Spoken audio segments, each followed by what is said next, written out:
আসসালামু আলাইকুম প্রিয় দর্শক, জানিয়ে দিব এখনকার আলোচিত সকল দেশীয় খবর। শুরুতেই জানিয়ে দেব সংবাদ শিরোনামগুলো।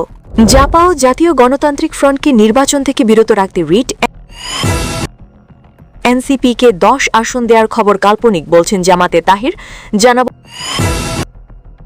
জানাবো হাদি হত্যায় বৈঠক করেন নানক সহ কয়েকজন প্রভাবশালী আওয়ামী লীগ নেতা। আগামী 5 দিনের আবহাওয়ার বড় পরিবর্তনের আভাস নেই বলছেন আবহাওয়া দপ্তর। এবং সর্বশেষ জানাবো প্রতীক নয় যোগ্য প্রার্থী দেখে ভোট দিন বলছেন ওয়াহিদ মুরাদ। প্রিয় দর্শক, এতক্ষণ দেখছিলেন সংবাদ শিরোনামগুলো, এখন জানাবো বিস্তারিত খবর। জাপাও জাতীয় গণতান্ত্রিক ফ্রন্টকে নির্বাচন থেকে বিরত রাখতে রিট। আগামী 10 জাতীয় সংসদ নির্বাচনে জাতীয় পার্টি ও জাতীয় পার্টির আনিসুল ইসলাম মাহমুদ এবং জেপির আনোয়ার হোসেন মঞ্জুর নেতৃত্বাধীন জাতীয় গণতান্ত্রিক ফ্রন্টের প্রার্থীদের অংশগ্রহণ থেকে বিরত রাখার নির্দেশনা চেয়ে রিট করা হয়েছে। জুলাই অভ্যুত্থানে অংশগ্রহণকারী ও জুলাই ঐক্যের সংগঠক আবদুল্লাহ আল মাহমুদ গত রবিবার রিটটি করেছেন। রিটে আইন সচিব, স্বরাষ্ট্র সচিব, পরিষদ, মন্ত্রিপরিষদ সচিব, প্রধান নির্বাচন কমিশনার ও নির্বাচন কমিশন সচিবকে বিবাদী করা হয়েছে। রিটকারীর আইনজীবী এএসএম শাহরিয়ার কবির রিটের বিষয়টি নিশ্চিত করেন। তিনি বলেন, আগামীকাল বিচারপতি আহমেদ সোহেলের নেতৃত্বাধীন বেঞ্চে আবেদনটির উপর শুনানি হতে পারে। এনসিপিকে 10 আসন দেওয়ার খবর কাল্পনিক। জামাতে তাহের জাতীয় নাগরিক পার্টিকে 10টি আসনে ছাড় দিতে রাজি হয়েছে জামাতে ইসলামীর, এমন খবরকে কাল্পনিক বলে মন্তব্য করেছেন জামাতের নায়েবে আমির ডক্টর সৈয়দ আবদুল্লাহ মোহাম্মদ তাহের। তাহির অভিযোগ করে বলেন, গত 1-2 সপ্তাহ ধরে বাংলাদেশের সরকার এবং আমাদের আইন শৃঙ্খলা বাহিনী যারা আছে, সেনাবাহিনী সহ যেভাবে একটি বিশেষ দলের প্রতি ঝুঁকে পড়েছে এবং প্রশাসন যেভাবে একটা দলের আনুগত্য দেখাচ্ছে, এতে আশঙ্কা তৈরি হয়েছে যে আগামী নির্বাচনটি আবার পাতানো নির্বাচন হবে কিনা। আমরা মনে করি পাতন নির্বাচন বাংলাদেশকে ধ্বংসের দিকে নিয়ে যাবে। আমরা নির্বাচন কমিশন, সরকার ও অল আদার ইনভলভড অথরিটির কাছে আবেদন করছি তারা যেন এখনই এ ব্যাপারে নিরপেক্ষ হয় এবং বাংলাদেশকে সেভ করার জন্য তারা ভূমিকা পালন করে। ইউরোপীয় ইউনিয়নের সঙ্গে বৈঠকের বিষয়ে তাহের বলেন, ইউরোপীয় ইউনিয়ন আছে, তারা এই নির্বাচনে সর্বোচ্চ সংখ্যক পর্যবেক্ষক পাঠাবে। আমরা বিষয়টিকে স্বাগত জানিয়ে বলেছি। সৈয়দ তাহের বলেন, জামায়াত ক্ষমতায় গেলে রোহিঙ্গা ইস্যুতে কি করব সেটা জানতে চেয়েছেন তারা। আমরা বলেছি, ক্ষমতায় গেলে দেশি বিদেশি সব অংশীজনকে সঙ্গে নিয়ে সমন্বিত উদ্যোগ নেব। আমাদের লক্ষ্য হবে আন্তর্জাতিক সহায়তায় রোহিঙ্গাদের নিরাপদ প্রত্যাবাসন নিশ্চিত করা, তাদের নিরাপত্তা দেয়া এবং সেখানে গণতন্ত্র ও মানবাধিকার প্রতিষ্ঠায় কার্যকর ভূমিকা রাখা। হাদি হত্যায় বৈঠক করেন নানক সহ কয়েকজন প্রভাবশালী আওয়ামী লীগ নেতা। ইনকিলাব মঞ্চের মুখপাত্র শহীদ শরীফ ওসমান বিন হাদি হত্যা মামলা তদন্ত শেষে 17 জনের বিরুদ্ধে অভিযোগপত্র দিয়েছে ঢাকা মহানগর গোয়েন্দা পুলিশ। অভিযোগপত্রে হত্যাকাণ্ডে জড়িত প্রত্যেকের ভূমিকার বিস্তারিত তুলে ধরা হয়েছে। বিকেলে ঢাকা মহানগর পুলিশের মিডিয়া সেন্টারে আয়োজিত সংবাদ সম্মেলনে ডিএমপির অতিরিক্ত কমিশনার শফিকুল ইসলাম এসব কথা বলেন। এদিকে হাদি হত্যা সংক্রান্ত একটি এক্সক্লুসিভ প্রতিবেদন প্রকাশ করে যমুনা টেলিভিশন। বলা হয়, সিঙ্গাপুরে বসে ওই নেটওয়ার্কের 5 দিনব্যাপী একাধিক বৈঠকে চূড়ান্ত হয় এই হত্যাকাণ্ডের পূর্ণাঙ্গ পরিকল্পনা। এর কেন্দ্রবিন্দুতে ছিল কথিত আওয়ামী লীগের কয়েকজন প্রভাবশালী নেতা এবং তাদের সুসংগঠিত নেটওয়ার্ক। হত্যা পরিকল্পনার বৈঠকে উপস্থিত ছিলেন কার্যক্রম নিষিদ্ধ আওয়ামী লীগের সাবেক মন্ত্রী জাহাঙ্গীর কবির নানক, সাবেক এমপি ইলিয়াস মোল্লা, সাবেক কাউন্সিলর তাইজুল ইসলাম বাপ্পি এবং হত্যায় সরাসরি অংশ নেওয়া শুটার ফয়সাল করিম মাসুদ। সংবাদ সম্মেলনে শফিকুল ইসলাম বলেন, কাউন্সিলর বাপ্পির নির্দেশনা ও সরাসরি পরিকল্পনায় হত্যাকাণ্ডটি বাস্তবায়িত হয়।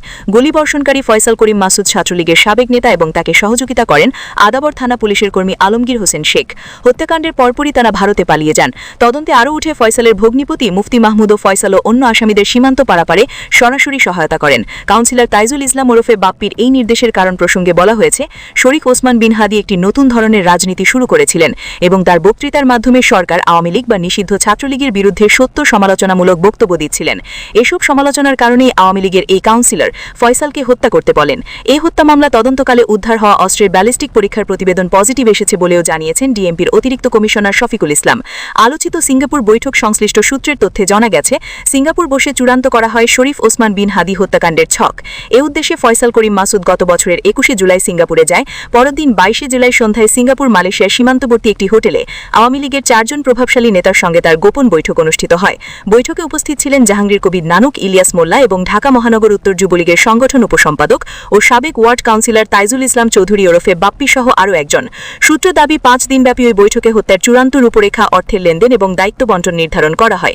26 জুলাই দেশে ফেরার পরপরই ফয়সালের সন্তানের নামে একটি ব্যাংকে 55 লাখ টাকার ফিক্সড ডিপোজিট খোলার তথ্য পায় তদন্ত সংস্থা। তদন্তকারীদের মতে এই অর্থ হত্যাকাণ্ডে পারিশ্রমিক ও পরবর্তী নিরাপত্তা ব্যয়ের অংশ। হাদি হত্যায় কার কি দায়? ডিবি কর্মকর্তা শফিকুল ইসলাম জানান, হামলার তদন্তে গ্রেপ্তার আসামিদের জবানবন্দি, গ্রেপ্তার প্রত্যক্ষ ও পরোক্ষ সাক্ষীদের বক্তব্য, ঘটনাস্থল আশেপাশে সিসিটিভি ফুটেজ উদ্ধারকৃত আগ্নেয়াস্ত্র ও বুলেট পাশাপাশি বিভিন্ন ইলেকট্রনিক ডিভাইসের ফরেনসিক প্রতিবেদন বিশ্লেষণ করা হয়েছে। এসব তথ্যপত্র ভিত্তিতে এ পর্যন্ত আসামিদের গ্রেপ্তার করা সম্ভব হয়েছে। ডিবির ভাষ্য অনুযায়ী এই হত্যাকাণ্ডের মূল পরিকল্পনাকারী ও নির্দেশদাতা ছিলেন মিরপুর এলাকার সাবেক ওয়ার্ড কাউন্সিলর তাইজুল ইসলাম চৌধুরী ওরফে বাপ্পি। শরীফ ওসমান বিন হাদিকে সরাসরি গুলি করেন ফয়সাল করিম। তাকে সহযোগিতা করেন আলমগীর হোসেন। এই তিনজনই ঘটনার পর ভারতে পালিয়ে যান। তিনি জানান, ফয়সালের ভগ্নিপতি মুফতি মাহমুদ ফয়সালও অন্য আসামিদের নিজ বাসায় আশ্রয় দেন এবং হত্যাকাণ্ডে ব্যবহৃত অস্ত্র সংরক্ষণ করেন। আর ফিলিস সরাল ফয়সাল সহ অন্য আসামিদের সীমান্ত পারাপারে সরাসরি সহায়তা করেন। আগামী 5 দিনের আবহাওয়ায় বড় পরিবর্তনের আভাস নেই বলছেন আবহাওয়া অধিদপ্তর। দেশের 44 জেলার উপর দিয়ে মৃদু থেকে মাঝারি শৈত্যপ্রবাহ বয়ে যাচ্ছে বলে জানিয়েছেন বাংলাদেশ আবহাওয়া অধিদপ্তর। তীব্র শীতের পাশাপাশি সারা দেশে মাঝারি থেকে ঘন কুয়াশা পড়ার আশঙ্কাও রয়েছে, যা কোথাও কোথাও দুপুর পর্যন্ত স্থায়ী হতে পারে। আবহাওয়াবিদ জানান, আগামী 24 ঘণ্টায় সারা দেশে আংশিক মেঘলা আকাশ সহ আবহাওয়া প্রধানত শুষ্ক থাকতে পারে। টাঙ্গাইল, ফরিদপুর, মাদারীপুর, গোপালগঞ্জ, কিশোরগঞ্জ, মানিকগঞ্জ, নরসিংদী, নারায়ণগঞ্জ, নেত্রকোনা, মৌলভীবাজার, লক্ষ্মীপুর ও কুমিল্লা জেলা সহ রাজশাহী, রংপুর, খুলনা ও বরিশাল বিভাগের উপর দিয়ে মৃদু থেকে মাঝারি ধরনের শৈত্যপ্রবাহ বয়ে যাচ্ছে এবং তা অব্যাহত থাকতে পারে। পূর্বাভাসে আরও বলা হয়, মধ্যরাত থেকে সকাল পর্যন্ত সারা দেশে মাঝারি থেকে ঘন কুয়াশা পড়তে পারে। কোথাও কোথাও এই কুয়াশা দুপুর পর্যন্ত স্থায়ী হতে পারে। এই সময় রাতের তাপমাত্রা প্রায় অপরিবর্তিত থাকতে পারে এবং দিনের তাপমাত্রা সামান্য বাড়তে পারে। আগামী 8ই জানুয়ারি সকাল 9টা থেকে পরবর্তী 24 ঘণ্টায় একই ধরনের আবহাওয়া বিরাজ করার সম্ভাবনা রয়েছে। আংশিক মেঘলা আকাশ ও শুষ্ক আবহাওয়ার পাশাপাশি শৈত্যপ্রবাহ অব্যাহত থাকতে পারে। কুয়াশার প্রবণতাও আগের দিনের মতোই থাকবে বলে জানিয়েছে আবহাওয়া অধিদপ্তর। আগামী শুক্রবার থেকে শনিবার পর্যন্ত সারা দেশে শুষ্ক আবহাওয়া এবং শৈত্যপ্রবাহের কোনো বড় পরিবর্তনের সম্ভাবনা নেই। তবে শনিবার রাত থেকে দেশের নদী অববাহিকা এলাকায় মাঝারি থেকে ঘন কুয়াশা পড়তে পারে। অন্য এলাকায় হালকা থেকে মাঝারি কুয়াশা থাকতে পারে। এই সময় রাতের তাপমাত্রা সামান্য বাড়তে পারে এবং দিনের তাপমাত্রা প্রায় অপরিবর্তিত থাকতে পারে। প্রতীক নয়, যোগ্য প্রার্থী দেখে ভোট দিন বলছেন ওয়াহেদ মুরাদ। দ্বাদশ ত্রয়োদশ জাতীয় সংসদ নির্বাচনে প্রতীক দেখে নয়, বরং প্রার্থীর ব্যক্তিগত যোগ্যতা বিবেচনায় নিয়ে ভোট দেওয়ার আহ্বান জানিয়েছেন চট্টগ্রাম 9 সংসদীয় আসনে চেয়ার প্রতীকের প্রার্থী মাওলানা ওয়াহেদ মুরাদ। তিনি বলেন, দেশের মানুষ এবার অতীতের পুনরাবৃত্তি দেখতে চায় না। একটি অবাধ, সুষ্ঠু, সর্বজন গ্রহণযোগ্য নির্বাচনের অপেক্ষায় রয়েছেন জনগণ। মাওলানা ওয়াহেদ মুরাদ বিজের প্রার্থীদের পক্ষে যুক্তি দিয়ে বলেন, এবারের নির্বাচনে জনগণ প্রতীক দেখবেন না, যোগ্য প্রার্থীকে ভোট দেবেন। আপনারা আমার আসনের প্রার্থীদের যোগ্যতা বিবেচনা করে দেখুন। আমার পারিবারিক পটভূমি, শিক্ষাগত যোগ্যতা ও সামাজিক কর্মকাণ্ড সব মিলিয়ে ইনশাআল্লাহ আমি এগিয়ে থাকব। প্রিয় দর্শক, এই ছিল এখনকার গুরুত্বপূর্ণ নিউজ। আরও গুরুত্বপূর্ণ নিউজ নিয়ে ফিরছি কিছুক্ষণের মধ্যে। নিউজগুলো সবার আগে দেখার জন্য এই চ্যানেলটি সাবস্ক্রাইব করে আমাদের সাথে থাকুন। ধন্যবাদ।